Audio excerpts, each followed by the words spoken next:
Hai semua, jumpa lagi dengan Dilfami. Kali ini aku akan share resep geplak kelapa dengan 2 bahan. Untuk cara buatnya, simak video ini sampai habis ya. Pertama, di sini aku sudah siapkan 250 gram kelapa. Ini aku gunakan kelapa yang setengah tua atau di tengah-tengah ya, tidak terlalu muda dan tidak terlalu tua. Selanjutnya di sini kita akan parut menggunakan parutan keju ya teman-teman. Nah, seperti ini kita langsung parut saja. Di sini aku menggunakan parutan keju karena agar nanti dia agak bertekstur ya teman-teman. Jadi jika kalian menggunakan parutan biasa itu hasilnya lebih halus. Oke, langsung saja ini kita parut sampai selesai ya. Ini dia kelapa yang sudah kita parut semua. Selanjutnya langsung saja kita lanjut ke step selanjutnya. Di sini aku sudah siapkan wajan. Kemudian langsung saja di sini aku akan menuangkan 250 gram gula pasir. Dan di sini aku akan menambahkan setengah gelas air bersih. Ini langsung saja kita tuang. Kemudian kita nyalakan api kompor dan ini kita masak sampai mendidih ya teman-teman. Ini kita masak sembari kita aduk. Di sini aku menggunakan api sedang.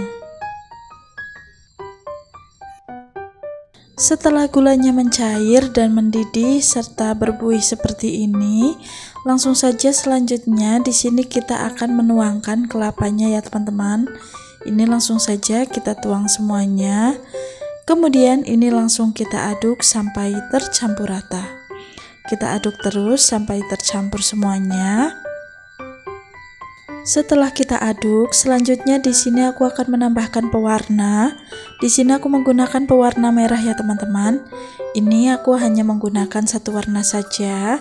Jika kalian ingin menggunakan warna yang lain juga boleh ya. Nah, kita aduk sampai tercampur seperti ini. Setelah kita aduk, kemudian kita kecilkan api kompornya ya teman-teman, supaya kelapanya ini tidak gosong. Kemudian kita masak sampai airnya agak susut ya. Dan setelah agak susut, langsung saja ini kita matikan apinya. Kemudian ini akan kita pindah ke wadah lain ya teman-teman. Jadi jangan sampai terlalu kering karena nanti dia akan mudah mengeras. Ini dia kelapa yang tadi sudah aku pindah ke dalam piring. Selanjutnya di sini kita akan membungkusnya menggunakan kertas nasi yang bermotif seperti ini. Untuk cara bungkusnya sangat mudah. Ini tinggal kita ambil saja geplaknya, kemudian kita masukkan ke dalam kertas seperti ini ya teman-teman. Dan kalau sudah, ini tinggal kita tekuk di bagian kiri dan kanan seperti ini. Nah, seperti ini ya kira-kira. Kemudian kita ambil sisanya. Nah, seperti ini ya, ini sangat mudah dan simple. Saat membungkus, usahakan kita agak cepat ya teman-teman, supaya kelapanya ini tidak langsung mengering. Nah, seperti ini ya. Langsung saja kita lanjut, kita bungkus semuanya sampai selesai. Ini dia hasilnya setelah kita bungkus tadi. Ini bisa langsung kita jemur, kemudian kita tunggu sampai mengeras ya teman-teman. Setelah mengeras baru bisa kita taruh di dalam toples. Ini sangat mudah dan sangat simpel, kalian bisa langsung coba di rumah. Oke, terima kasih sudah menonton sampai akhir. Jangan lupa like, komen, dan subscribe channel Dilfami supaya kalian tidak ketinggalan resep selanjutnya. Sekian dan terima kasih.